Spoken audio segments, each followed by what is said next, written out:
Hi, everybody. Hello. So, I was in the car this morning. I was talking to Ashana about how they all had time off school yesterday, or I guess about an hour off school, with a very well orchestrated demonstration that was stage managed by the teachers. So they had 5 minutes here and 5 minutes there, and it did culminate with a bunch of kids giving speeches. So I think that had obviously a lot of value. But I said, well, that didn't feel like much of a demonstration, did it? It wasn't power to the students. The teachers were still very much in control, and she agreed with me. And then after dropping her off, I was just thinking about what would it feel like to be a kid at school today here in America? And would you feel threatened? Or would you just would you have the kind of mindset that it would never happen to me, to be in one of those school shootings? And the only thing that I could, the reference point that I could have would be when I remember I was at school and the IRA were really acting up. And I don't, it was one of those situations where I just thought, well, it never happened to me or my immediate family, but nevertheless there were bombs going off. And I even actually, I left my rugby kit on the train once. And they closed the whole of, Oh my God. Not the southern region, but they closed all the trains coming in and out of Charing Cross for a good half an hour while they were trying to establish whether my rugby kit was a bomb or not. Oh no. And, Did you get in trouble?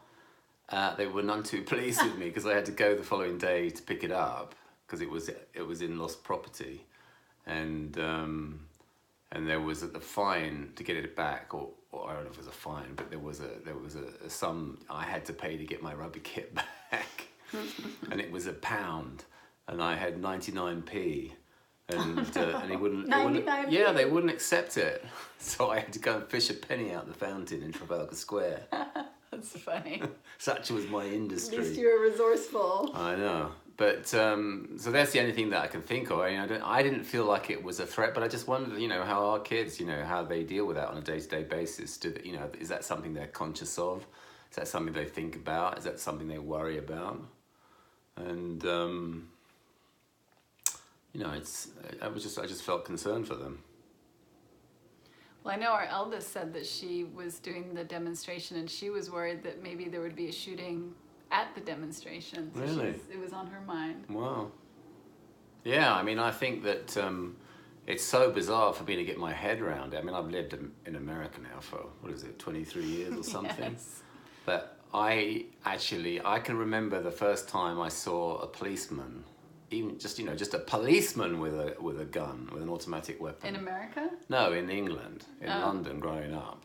And I felt really shocked. That seemed like a really big deal that the police would be carrying weapons. And I think it was soon after there had been an IRA bombing, and I was at Heathrow Airport, and there was a policeman with a semi-automatic weapon.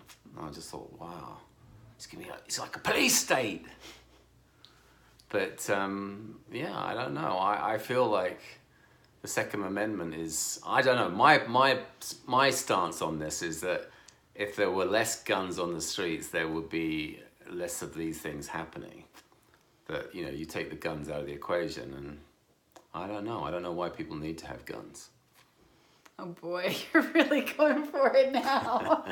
It's opened up a can of worms. It's opened up a can of worms. We're going to find out who the trolls are now. I know there's no easy solution, but for all the countries, if you look at the statistics of the countries that don't have guns available to the general population, the incidence of gun-related deaths is tiny in comparison to what goes on here. Well, I think the challenge is that there's there's different camps and people can't come together in terms of making common sense change. Yeah, no, the division is just like, it's so extreme. It's so black and white. You're either for or against it. There doesn't seem to be much middle ground. I know there are huge swathes of America that are very pro-gun. And I don't know if it's a regional thing or not, but it's just so interesting to just observe it. Coming from my cultural background, where guns were just not a part of the equation. Yeah. Well, being English Canadian, it's foreign to me too. I mean, I think our mounted police had guns. Yeah, but the police, are the police not armed?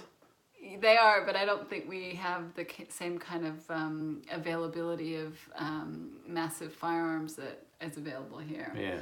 But I think that ultimately, in terms of finding a solution, there has to be a way to get greater understanding and less division and less separation on the positions. Yeah, I mean, how do you do that? Yeah, that's a good question. I mean, in a bigger picture, it's ultimately people having the capacity to listen to each other and understand each other and find some common ground rather than just holding on to a position. I mean, really, it's like any kind of disagreement or argument. Like, if you and I are both wanting to be right and holding on to our position, we're never going to find common ground, and that happens sometimes.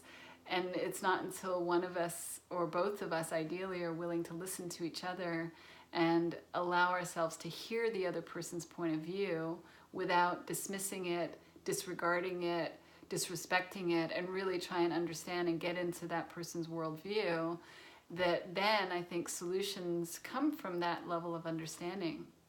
Yeah.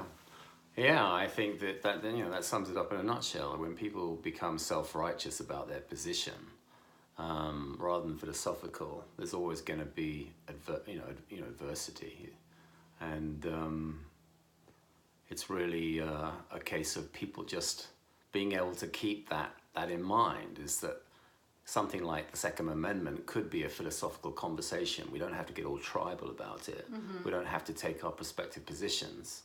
We can actually sit down and have an adult conversation. But it's just such a heated topic. I mean, even the politicians, you see the politicians just get up in arms about it, no pun intended. And they take their positions and they become very adversarial. And I guess that's never going to get anywhere. Ultimately, the solution's going to come from something that hasn't been thought before. Fresh thought, new thinking, creativity. That's where solutions come from. And so if we're holding on to a position, we're not opening up to that. Yeah. Yeah. So maybe you should run for office. No, thank you. All right. Well, we hope everybody has a good weekend. Take care. Take care. Bye. Bye.